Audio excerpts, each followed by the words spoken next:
السلام عليكم ورحمة الله وبركاته. الحمد لله رب العالمين. الصلاة والسلام على محمد النبي الأمين وعلى آله وصحبه ومن تبعه بإحسان إلى يوم الدين. الحمد لله على نعمة الإسلام وكفى بها نعمة. Inshallah, this evening we'll try to cover the events of last week between India and Pakistan, and to discuss this issue. Whenever you read on the events that took place, the word Kashmir keep coming up.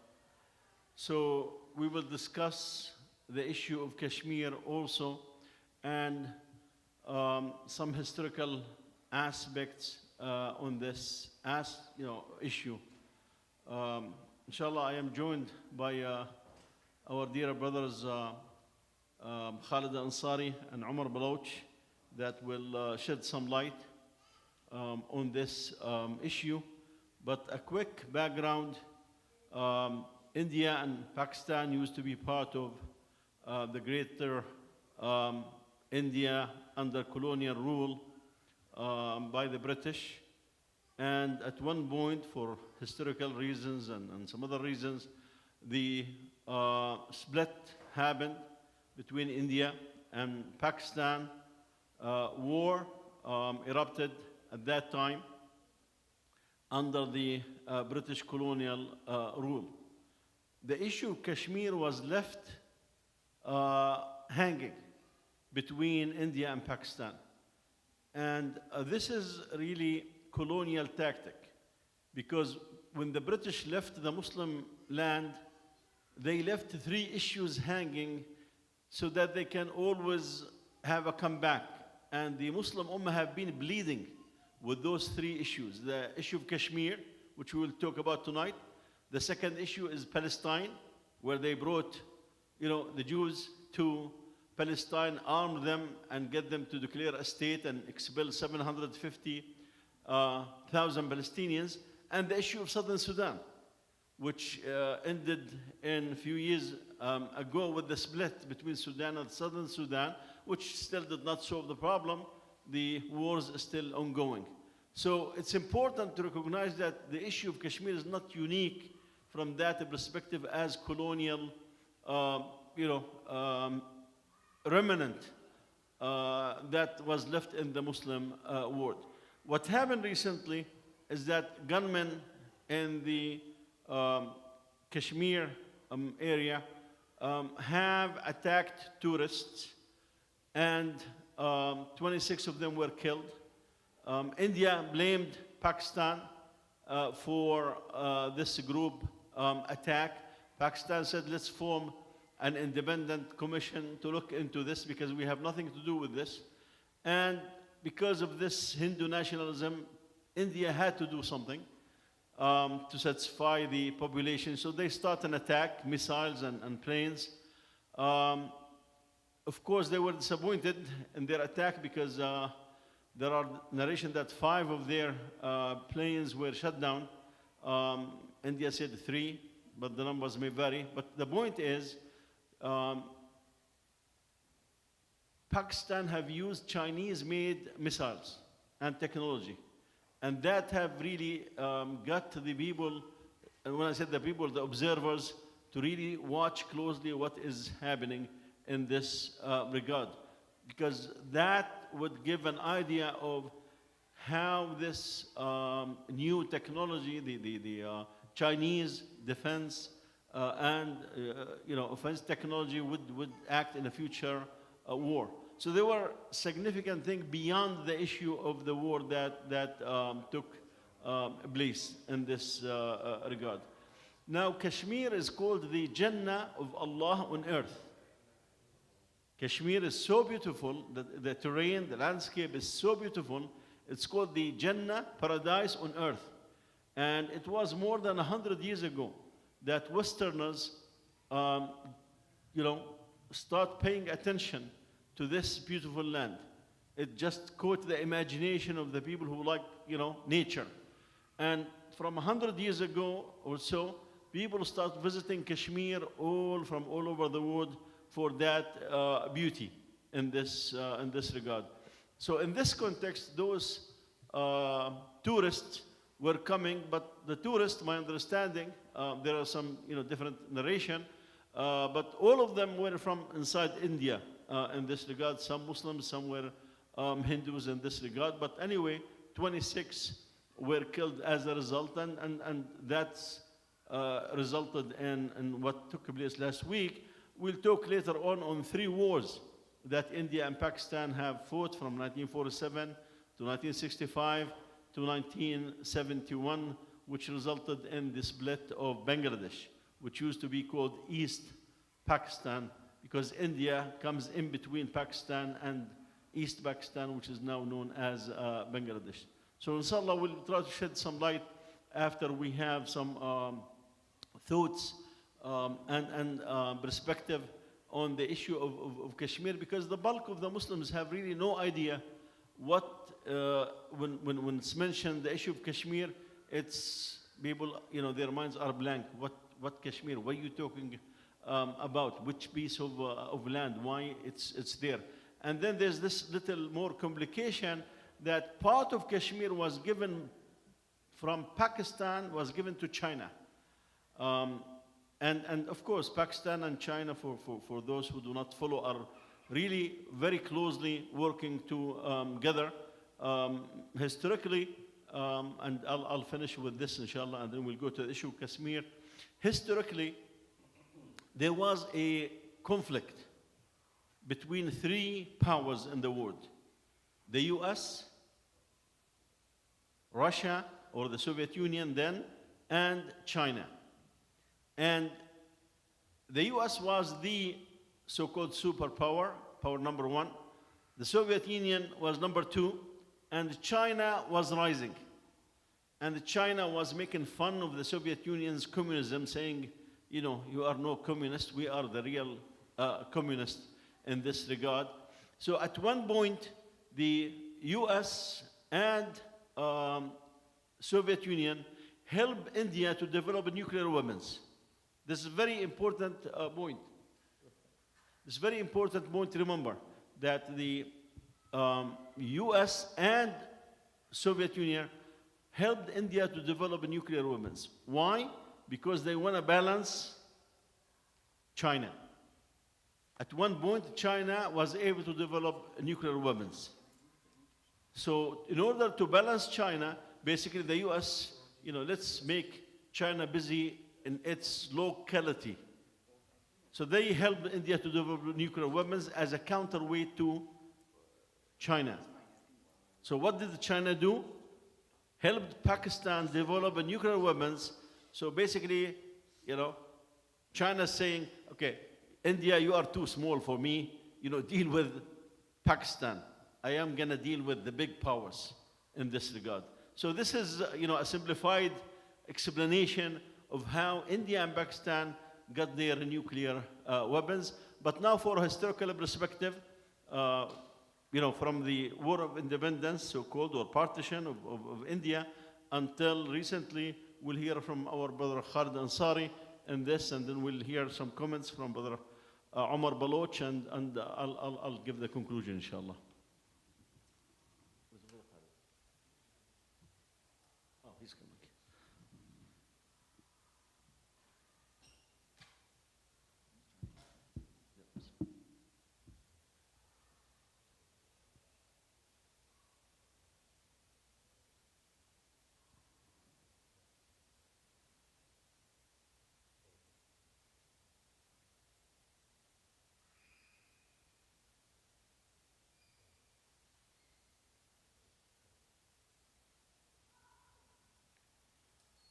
Assalamu alaikum warahmatullahi wabarakatuh. Bismillahirrahmanirrahim.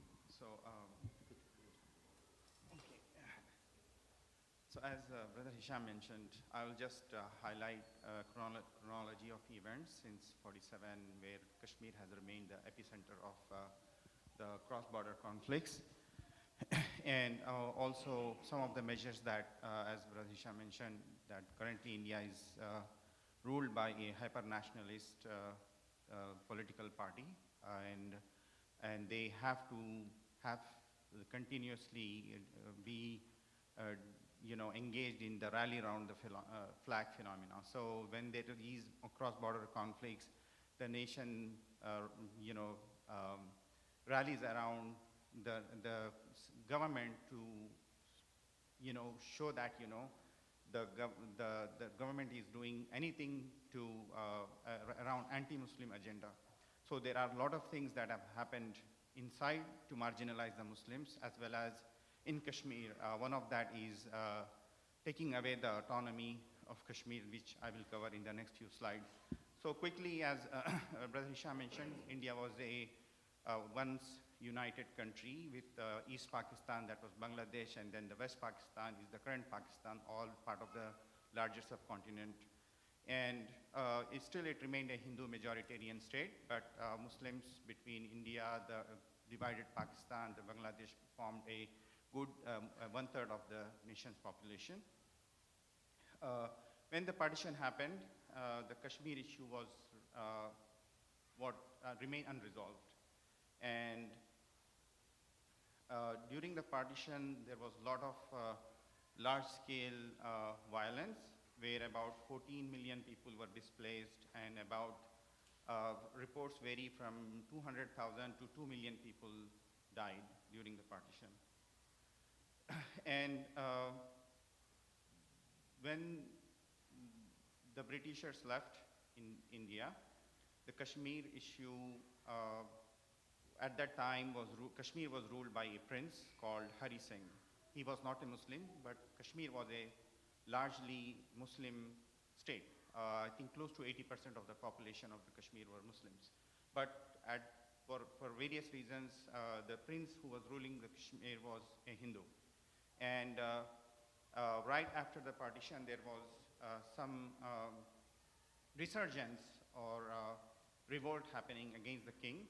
And the king felt threatened, and he decided to accede Kashmir to India.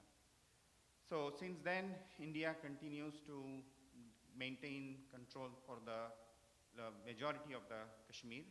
I think 2/3 of the Kashmir came to India, and 1/3 of the Kashmir went to Pakistan.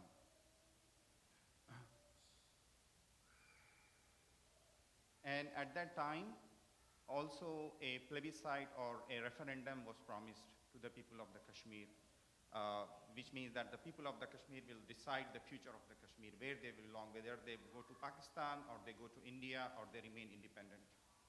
And that referendum did not happen until today.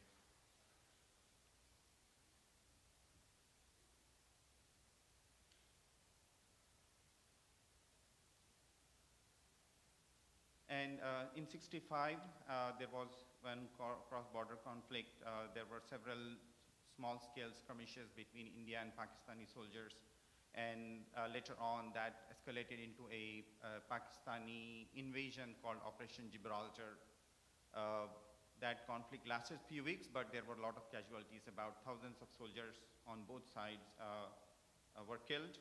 And again, UN had to intervene to broker peace between the two countries. So all throughout the various conflicts, what we see is that the international players have to intervene to bring ceasefire to the both countries. So far what we see is that no country has initiated the war and ended the war on its own. They have remained a client states, and they have been subjected to external interventions during the times of conflict. And in '71, another war that led to creation of Bangladesh. And so Bangladesh was, if you look at the map of the India, it is on the east side of India, and then the current Pakistan is on the north side. So there was no continuity of land or control through the land. So Bangladesh was separated from Pakistan through land.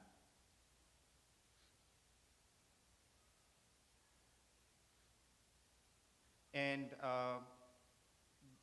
in '87, the local National Conference Party won the elections. There are reports about those elections being manipulated to support that political party who was pro-India or the pro-Indian government at that time. The chief minister of that party was Farooq Abdullah. And when that happened, that escalated into a lot of uprisings in Kashmir. So resistance movement have strengthened since then. And what we see since 87 throughout the 90s and 2000s until today, there has been large-scale violence from the Indian army on the civilians in Kashmir, as well as you see resistance and uprisings from the Kashmir during those times. And also a lot of resistant movements came up, just such as Jammu and Kashmir Liberation Front. Later on, it was Lashkar-e-Taiba and several other militant outfits. And then in 1999, there was another conflict in the mountainous regions of Kargil. Again, that conflict also resulted in thousands of casualties that lasted for more than 10 weeks. Reports say that about 500 Indian soldiers and somewhere between 400 and more Pakistani soldiers were killed. Immediately after that, the Pakistani Prime Minister Nawaz Sharif was dismissed and military rule took over of Pakistan in October of 1999. And again, cross-border conflict continued through 90s and 2000s. Escalations remained between India and Pakistan as Kashmir became one of the most militarized areas in the world and since 2000s. And once the BJP government came to power, its second term in 2019, it has abrogated the Article 370. Article 370 at the time of the partition when Kashmir, the plebiscite did not happen, it was promised that Kashmir will remain autonomous. It will enjoy various benefits that other states of India will not enjoy, such as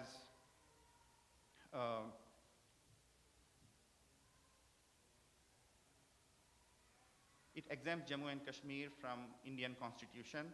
It allows the Indian administered region jurisdiction to make its own laws in all matters except the matters of finance, defense, foreign affairs, and communication. It establishes a separate constitution and a separate flag and denied property rights in the region to other people from India. So anybody outside of Kashmir will not have property rights in Kashmir at the time. That means the residents of the state lived under different laws from the rest of the country in matters such as property ownership and citizenship. And a subclause of Article 370 was Article 35A, which was also abrogated with Article 370. Article 35A was introduced through a presidential order in 1954 to continue the old provisions of territory regulations. The article permits the local legislature in Indian administered Kashmir to define permanent residents of the region. It forbids outsiders from permanently settling beyond land holding local government jobs or winning education scholarships in the region. The article also referred to as permanent residence law bars female residents of Jammu and Kashmir from property rights in the region that they marry a person from outside the state. While Article 35A has remained unchanged, some aspects of Article 370 have been diluted over the decades. Basically, what this Article 370 and 35A impacts to the Kashmir is that it's a direct, it's a jingoism as well as hyper-nationalism of the Modi government, where it tries to please the Hindu majority. It's saying that, we are continuously marginalizing the Muslims within India and also in Kashmir. And there are many things that they have done to marginalize the Muslims, such as, most recently they have passed the Waqf bill, which they can take ownership of our places of worships, our cemeteries, our shrines, and several other things. So it's direct intervention into the Muslim identity, issues of Muslim identity and Muslim existence in India. And also, it continues to foster politics of polarization between Muslims and non-Muslims. And one of the issues that brought into focus during this most recent conflict was that India will come out of the Indus Water Treaty. So the sharing of water between India and Pakistan. So there are several rivers, 6 rivers, 3 on the eastern side and 3 on the western side, and but all of them originate from India. So the treaty says that 3 rivers on the western side or the on the western side will be Pakistan uses the waters from that, and Pakistan's main stay of economy is agriculture. So Pakistan would benefit from those waters to create produce for its people, while India takes advantage of the other part of the 3 rivers. Even though India can threaten Pakistan about stopping the waters from those, but in practicality, it seems that it cannot do so because India does not have the reservoirs to hold that much of water in case of flooding, etc. But Pakistan will mostly suffer during the drought times if India denies water to Pakistan. And there are several other things that both countries have indulged in. Pakistan threatened back saying that we will not, we will also come out of the Shimla agreement if India denies water to Pakistan. That was one of the major decisions that Pakistan threatened with. I think that's all I have, Brother Hisham. Inshallah, about the atrocities in Kashmir can be another presentation at other time, inshallah. Jazakallah khair wa barakallahu feek. Inshallah, we'll have the questions later. We're gonna, inshallah, leave at least 15 minutes for the question, but let's hear, inshallah, from Brother Omar Baloch on this same issue and the recent events. And if you can just also elaborate a little bit, what had changed for the Muslims in India and why we have seen so much oppression for the Muslims in India to increase to a degree that is even the international community, human rights organizations start criticizing India for what they think of the Muslim. If you can just elaborate, because that also adds to the dimension of those events and why the government of India had to do something to please those Hindu nationalists in this regard. Bismillah. Assalamu alaikum wa rahmatullah, everybody. I will quickly speak to the question that Brother Hisham raised, which is the conditions of Muslims in India. Since essentially 2014, when Narendra Modi and the BJP entered into power in India, they have gone through a process of destabilizing, if you will, the rights of the Muslims in India, and in addition, other minorities. The BJP is a Hindu nationalist party. They are the, if you will, the political arm of the RSS, which was created in the 1920s, and it was a Hindu nationalist, Hindutva is what they would call it, movement. And in fact, one of the first ways they entered into the politics of India is the RSS, most notably murdered the father of India. They murdered Mahatma Gandhi, one of their members. And since then, they have been slowly but surely getting themselves into more and more power in India. And in 2014, in essence, they essentially consolidated power in India. India has a very strong majority Hindu population, and the BJP knows this, and they use essentially religious fanaticism, if you will, to promote their Hindu ideology, Hindu ideology. And since then, they've done a lot of things to bring Muslims' rights down. Just to give an example, they have started the process, in essence, of asking Indians to prove their citizenship. And what they're doing, in essence, is they're saying to people, we don't know if you're you're an Indian citizen, so you have to apply with us and show to us that you are an Indian citizen. And then they passed another law which said Muslims can no longer become citizens of India. So this is just one example of a law that they've passed into legislation since 2014. And the BJP, they know that because India is predominantly Hindu, and they're able to kind of feed this ideology, this supremacy ideology into the country, that they can then create this major voter base, and that, in essence, they won't lose power, no matter what the Congress Party does, no matter what other parties do, because they can feed into this. They can always get the majority of that vote, and therefore they will always have strong power. And I'm not sure, politically speaking, how the Congress Party, which is, some would say, the more liberal party in India, is ever going to get back into power when the BJP is so strong in terms of pushing their narrative and their Hindu supremacy ideology. So the Muslims of India are definitely facing an uphill battle, and may Allah make it easy on them and help them, inshallah, and make sure they get their rights, their equal rights, their human rights, their religious rights, and hopefully, inshallah, they can advocate for their rights and get the kind of treatment that they deserve under the Indian Constitution, which guarantees freedom of religion. Inshallah, that answers your concern. What other comments you have more on this? Yeah, so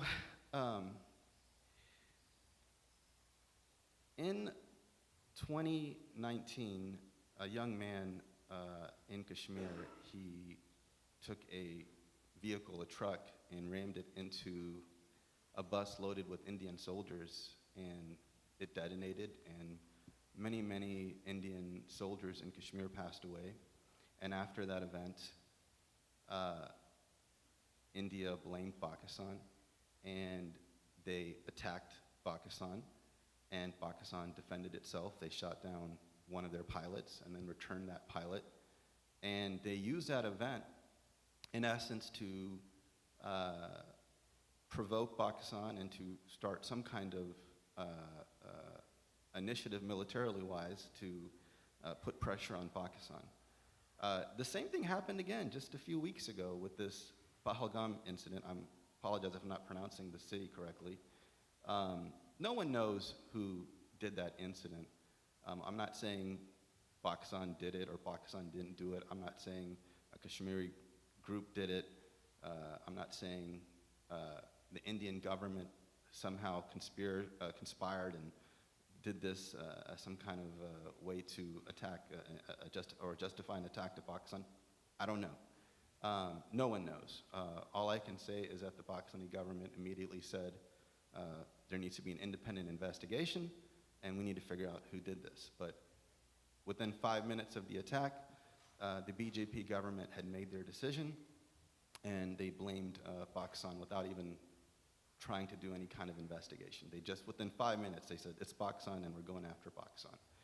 And that basically is what they did. It was a repeat of the incidents of 2019, except this time it was a much stronger response, and it was a much more brazen attack. And once the attack occurred, what we know is that masjids were attacked, innocent civilians were killed, and at that point, really, to be very frank with you, I don't think the Pakistani government had any choice but to respond. They had no other real option in terms of to their society, in terms of just international law. They felt that they had to respond. They had said they would respond always if India ever attacked them. And for a few days there, even after the attacks, they communicated with each other. They were hoping for some kind of diplomatic solution. But as essentially attacks continued into just Friday, the Pakistani government made the decision, okay, they need to retaliate, we need to retaliate. And so they retaliated, and once their retaliation ended and their counterstrike had ended, all of a sudden both parties moved towards a ceasefire. It seems very clear, based on what is known in terms of the evidence, that at least 3 Indian fighter jets were shot down, possibly 5 is what the Pakistani government is saying. That was from the initial attack by the Indians against Pakistan. And then the Pakistanis hit multiple military bases and strategic positions of the Indian army. They focused more on, let's just say, military strikes. They did not target religious facilities and institutions like temples or whatever it may be. They focused primarily on legitimate military targets, and that was the response by the Pakistani government, and now we have a ceasefire. Jazakumullah khair, barakallah feek. Let's look at the bigger picture when it comes to this conflict that has been there, as I said, since 1947. You cannot isolate the conflict, as we said in the introduction, from the international powers. And that's why you will see that at different points, whenever there is a conflict, there will be some kind of an international intervention to try to prevent things from escalating. Now we can see, at least in this latest incident, that when India hit the first time, it said clearly afterward, we are not interested in escalating the conflict. Now, wait a minute. So you are, sending missiles to Pakistan. You are getting your airplanes in the sky and bombing. And you finish and said, we are not interested in escalating this thing. So this is an important part. Why? Because it just indicates that the government felt that they had to respond. And if they did not respond, the Hindu nationalists will have big issue with the government. The last time that the government has issues was with agriculture, when there was big demonstration by the farmers in this regard. So Modi understand this part and understand his audience and understand his base in this regard. So the fact that you do your move and then come, we are not going to escalate. Does this remind you of something that we discussed a few months back? It's the same that happened between Iran and Israel. So basically they will hit and said, we are not going to escalate.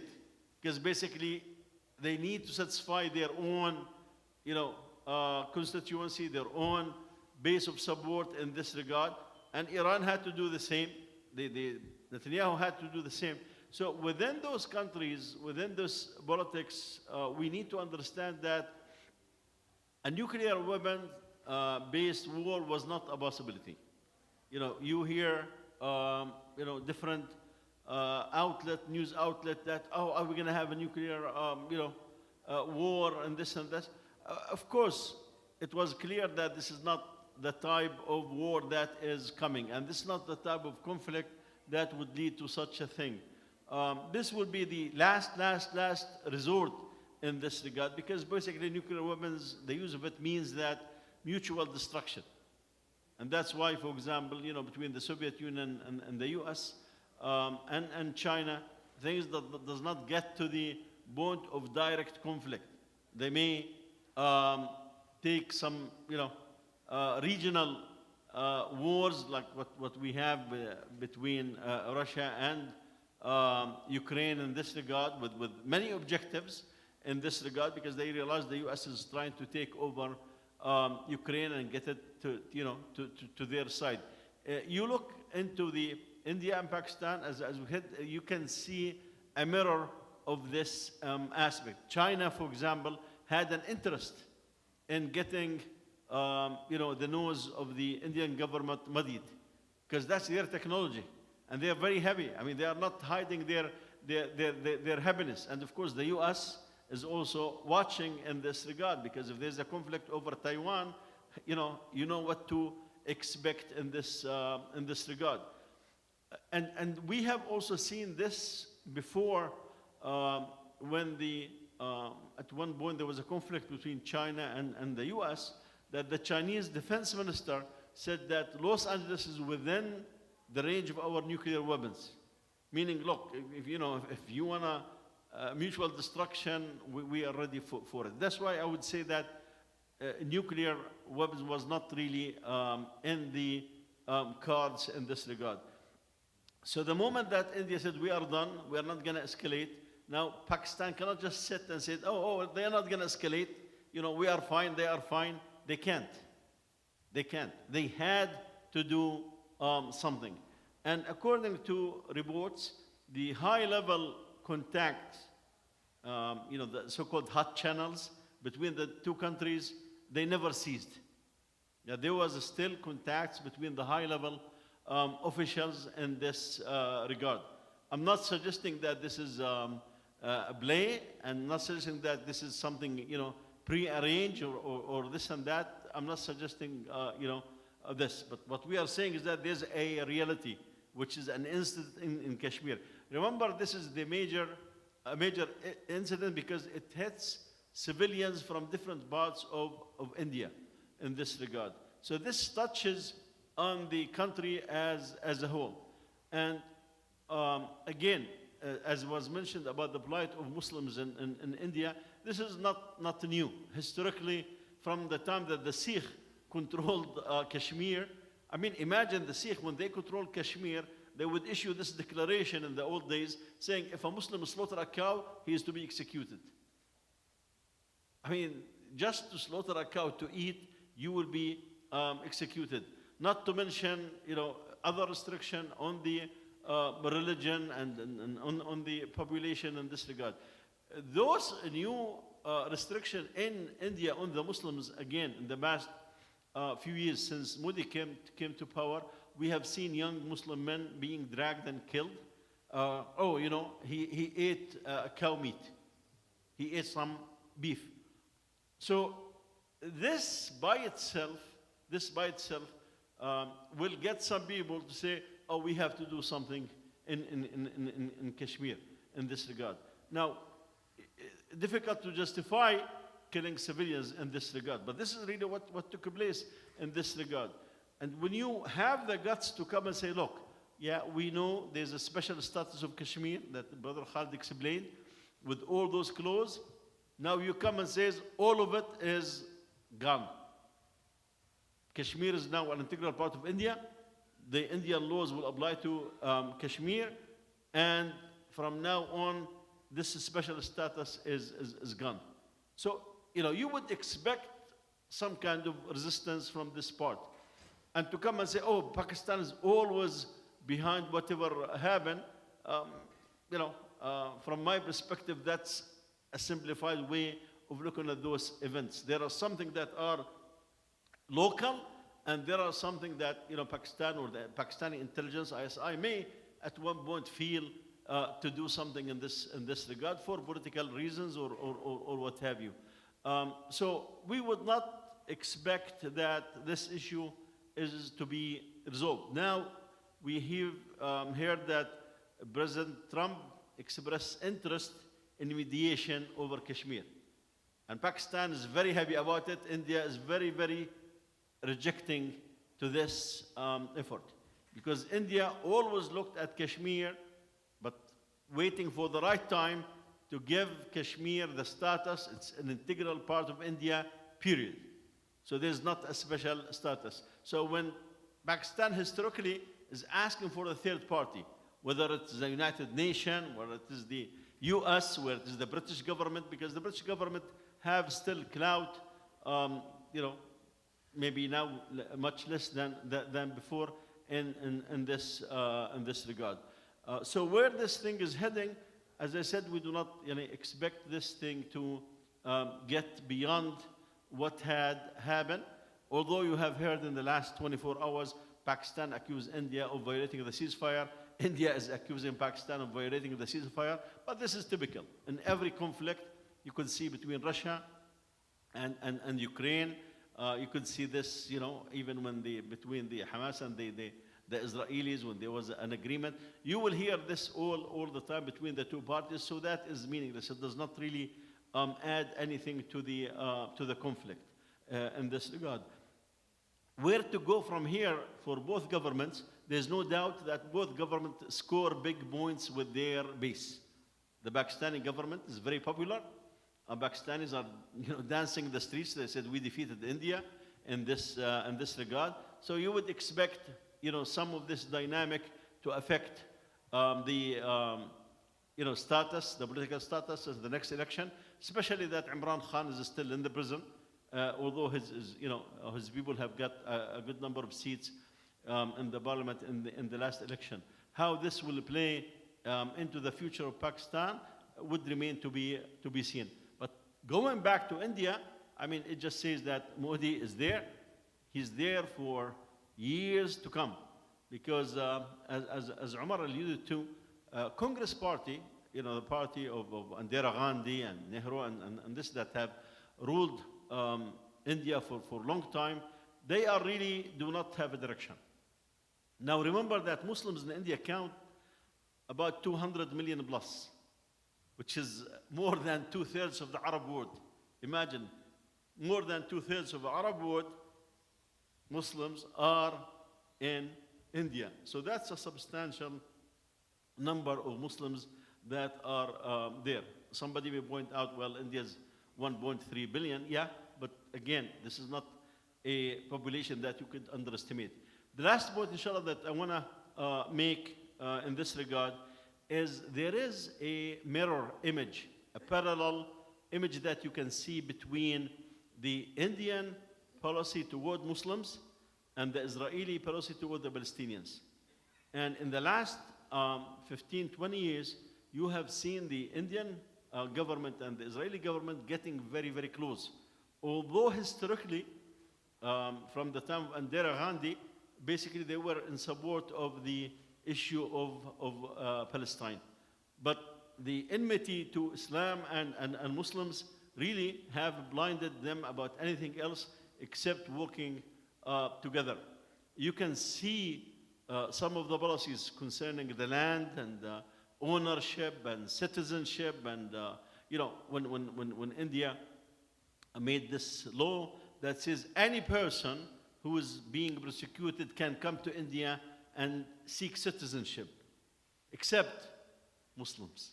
See, anyone except Muslims. And there was an outcry by Muslims, by Pakistan, by Muslims, and by even a human rights organization. This is exactly the policy of the Israeli government in this regard, where basically they bring people from all over the world, from Russia, from Ethiopia, from Sudan, not to mention Ukraine and Poland and the US and Europe, but the indigenous, the people who have been there, they cannot even go there.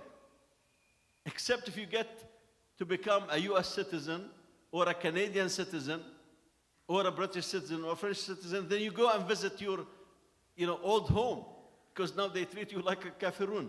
If they have tried you like a Muslim, they would not really allow you, or Arab, they will not allow you, Christian or a Muslim, by the way, in this regard. So this new phenomenon is there, and you can see it in the sales of weapons. India is one of the major buyers of the Israeli weapon industry. This became clear after the war in Gaza, because the numbers start coming out. And the Israeli government have replaced the Palestinian workforce by bringing Indian workforce.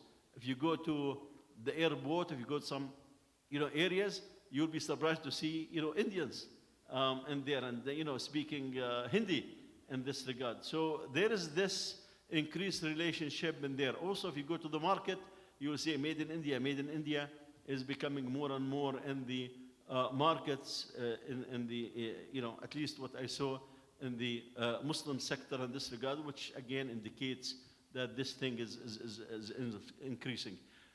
So the plight of the Muslims and the struggle is still there.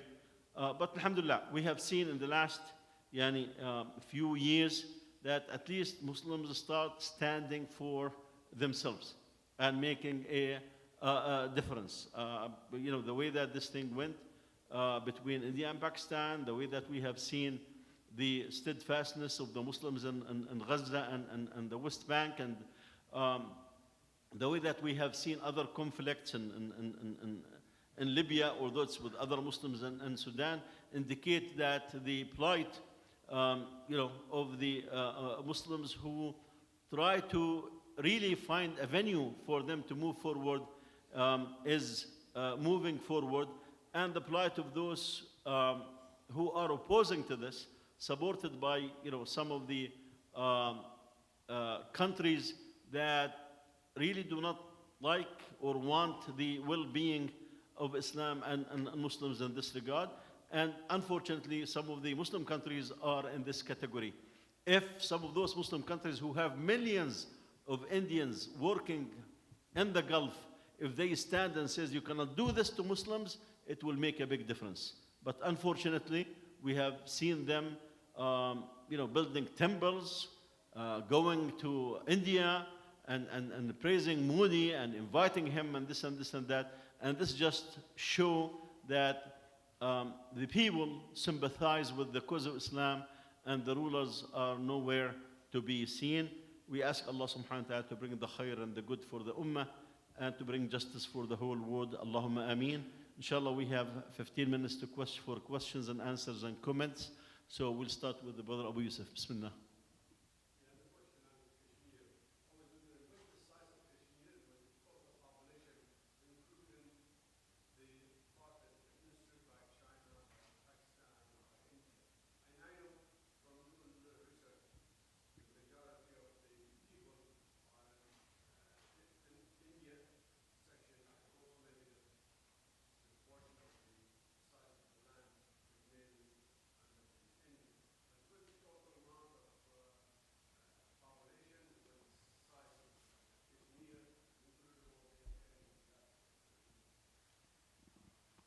Let me just talk about the geography, and then we're going to hear from the two brothers. The China part of Kashmir that was given is not a big part of it. But Pakistan realized that they will need China down the road to deal with India. And it's on this basis they want to fortify their own borders, and they want to do favors to China. So they gave that part on the corner in the northeast that is there, but it's a small piece. But for China, it's very important for its conflict with India. And of course, India has objected to this all along. In terms of the population, do you have any idea, Brother Khalid? I don't have the population numbers, but the size is about 86,000 square miles, all of Kashmir, and 2/3 of the Kashmir is with India, and 1/3 of Kashmir is with Pakistan. As Brother Hisham said, this tiny part is with China. Yeah, so 1/3 of current Kashmir is under Pakistan rule, almost 2/3 is under Indian rule, but the majority of the Kashmir in the Indian region is Muslims. By the way, the terminology is important. Pakistan called the other part of Kashmir Indian occupied Kashmir. India called the Pakistan part of Kashmir Pakistan occupied Kashmir. The international community called it Indian controlled Kashmir, Pakistan controlled Kashmir. So the expression for each really is important and reflect how people look at it locally or in the international Areen, yes? Yeah, at the time of the partition, it was 4 million people were in Kashmir, and again 80% were Muslims and 20% Hindus. So it might have increased to 7 million or 8 million, I would think. Yeah, maybe also I should add that since we mentioned more than 200 million Muslims are in India, there are about 3 million plus Hindus in Pakistan. I believe there is around 8.5 million living in Indian administered or Indian occupied Kashmir, and there's around 5 to 7 million in Pakistan administered Kashmir. I think the total is around 15 million if you include all of Kashmir. Yes? Questions, comments? Yes, Akhi.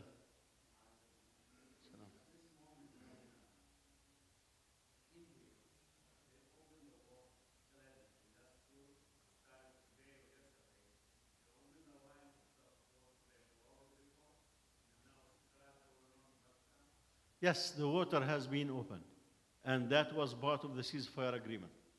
Because basically, a substantial part of Pakistani agriculture is based on that. So cutting this for good could be a declaration of war as far as Pakistan is concerned. So part of the agreement for the ceasefire to stop firing at each other and to open the water from the rivers that the brother Khalid Ansari mentioned on the west part to Pakistan. So that's already in place.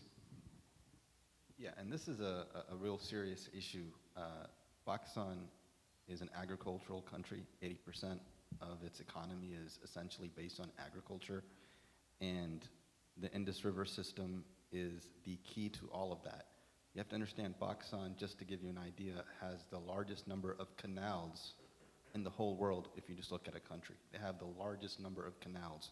And those canals are in essence, and those rivers are in essence, what would be essentially desert, are what is making it green and allowing for the food supply of that country to grow, whether we're talking about vegetables or we're talking about animal husbandry or cattle or whatever it may be. It is the lifeline. So when the BJP government threatens to stop water supply, which at this moment, let's be frank, is technically impossible, but they may be able to do it as the years come along, it's a real threat. And at that point, I don't think the Pakistani government would hesitate to take the appropriate military action to ensure that the rivers continue to flow. It is the lifeline. It is the everything for Pakistani society. Thank you. And over the hundreds of years that the Muslims ruled all of India, we did not see or heard historically of Muslims trying to force Hindus to go and become Muslims. I mean, if they just would treat the Muslims, in the way that they were treated, before, because what we have been seeing is that this thing is way beyond what is, reasonable for any country that claim we are a majority Hindu and start taking, over Muslim property. I want to remind you of something that took place in this country about this Indian thing. There was an Indian parade in New Jersey. I'm not sure if you guys remember that. I did comment on it at that time. So there was an Indian parade in New Jersey. And people were surprised. First of all, not shocked. They were shocked later. They were surprised to see a bulldozer, on the parade. And people have no idea what does this do in the parade. And Muslims in New Jersey called the officials saying, do you know what this signifies? It signifies that the Modi government can and is willing to destroy Muslim homes. And that is something that will be acceptable, and the government will do it. So basically, they were in the parade telling the Muslims in New Jersey, we are not talking about New Delhi, we are not talking about Bombay, we are talking about in New Jersey, saying basically, as we say in Arabic, عينك عينك. we're going to take your land. We're going to destroy your homes. We're going to do this. We're going to do this. So the Muslims called the local officials while the parade was going on. And they said, look, this is what this symbolizes, and this and that. They called the Indian leaders in Jersey, and they said, yeah, this is what we meant. It's a big mistake. We apologize. And that was the, end of that. And it should not have been the end of it. They should be really make big fuss of it, because they are coming in the U.S. I mean, this is not India again. And telling the Muslims, the Indian Muslims in the U.S., we're going to do this to you. Does this remind you of something, with those Zionists in this country when they talk about Gaza and Palestine, we'll do this, we'll do this, we'll do this, and nobody will hold them to account. May Allah subhanahu wa ta'ala help the ummah. Any final question or comment, inshallah? Yes, who's that? Oh, Aqil.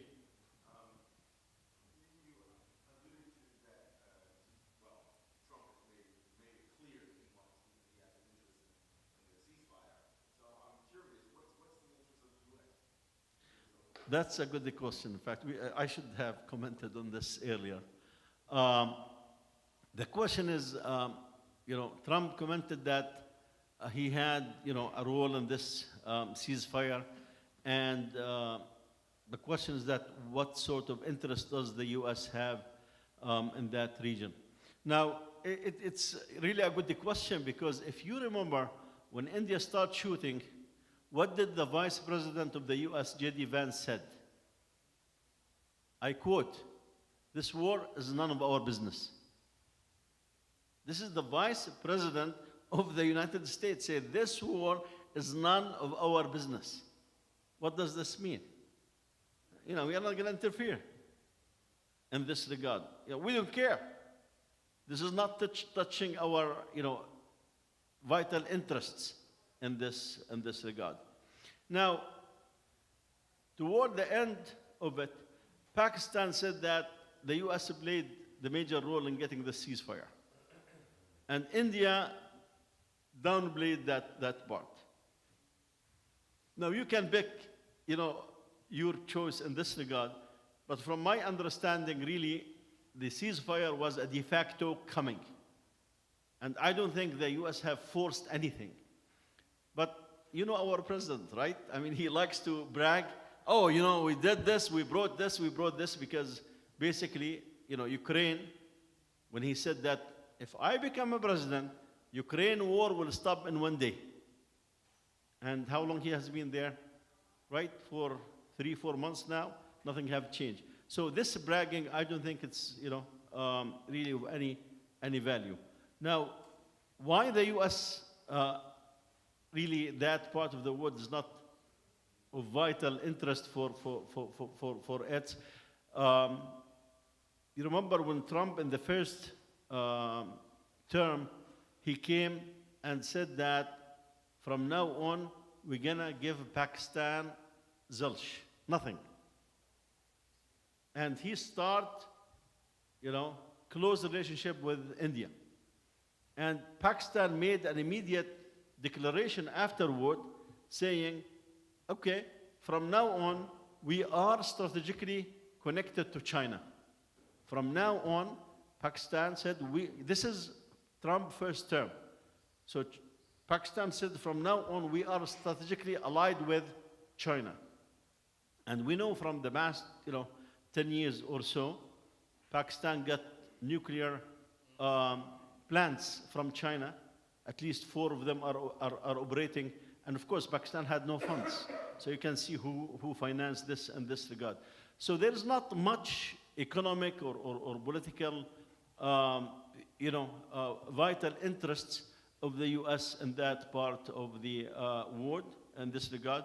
Yes, India has been, a place where they outsource, software and calling. I mean, you always get on the call and says, Adam is speaking or John is speaking or Mary, and you basically know that neither Mary nor John is there. So there was some relationship, but it does not get to this vital interest. While the issue of, Palestine, the issue of Ukraine, that's among their vital interests because of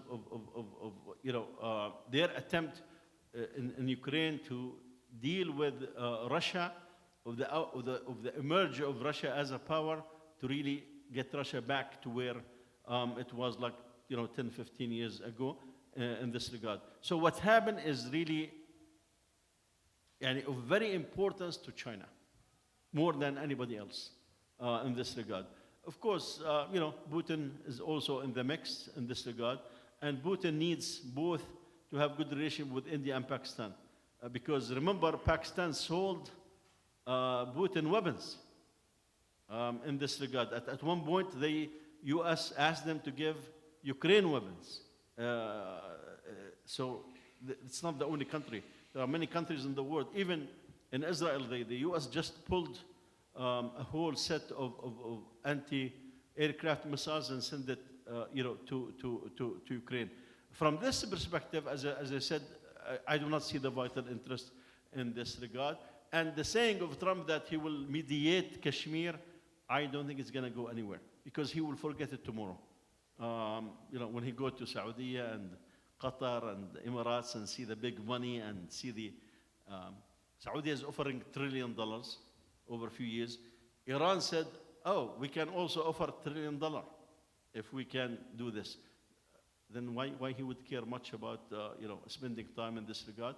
Plus, there is not any big constituency in here. Yes, the Indians have been supporting the Republican Party. That's not a secret. But we have seen Trump deporting Indians in military planes and humiliating them. There was demonstration in India against that. So again, I do not see any vital interest now or later, unless you had something to add, or Khalid. Yeah. The U.S. historically has never really cared much about what happens in Kashmir. They have little to no interest, in my view. And I just want to take this one moment to also just point out that we can talk about the geopolitics, we can talk about American interests, we can talk about what the BJP and the Indian government has done and what the Pakistani government has done. But what we're forgetting about is the people of Kashmir. And for 70 plus years, these people have been asking for a very honorable God-given right, in my view, which is a right of self-determination. They should have the right to choose where they belong, meaning, do they want to be a part of Pakistan? Do they want to be a part of India? Do they want to have their own independent state? And that is forgotten in all of this brutality. And since 1989, it has been documented that over 100,000 people from Kashmir, Kashmiri Muslims, have been murdered and died over the course of, less than 40 years.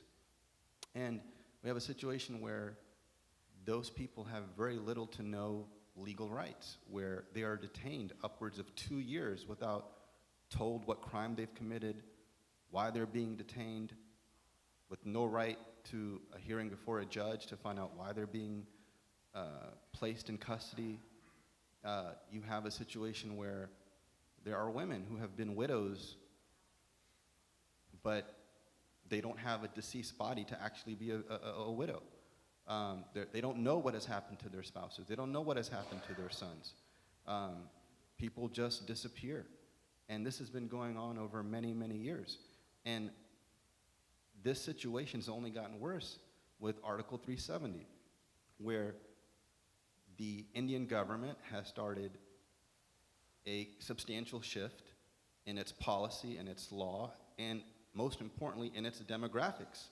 They want to introduce people of other traditions and force them not force them, but give them the opportunity, if you will, to move into Kashmir and change the demographics from a Muslim majority state to some other kind of state, maybe a state that's 60% Muslim, instead of being what it is now, which is, I believe, upwards of 80+%.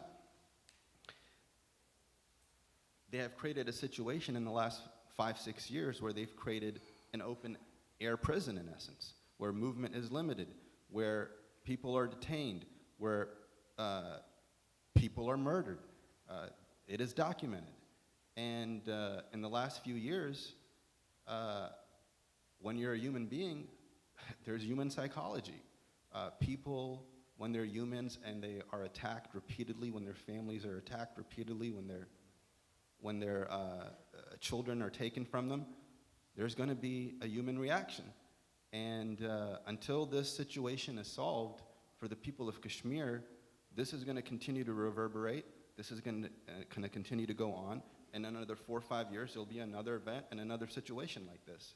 And I don't believe the Indian BJP government is at all interested in any kind of mediation. They've already shut that down. And so the tragedy of all of this is that for the Kashmiri people, sadly, this is going to continue and they will continue to suffer. Inshallah, less than a minute with the brother Khalid, and then you can conclude, inshallah, so we can go to the adhan.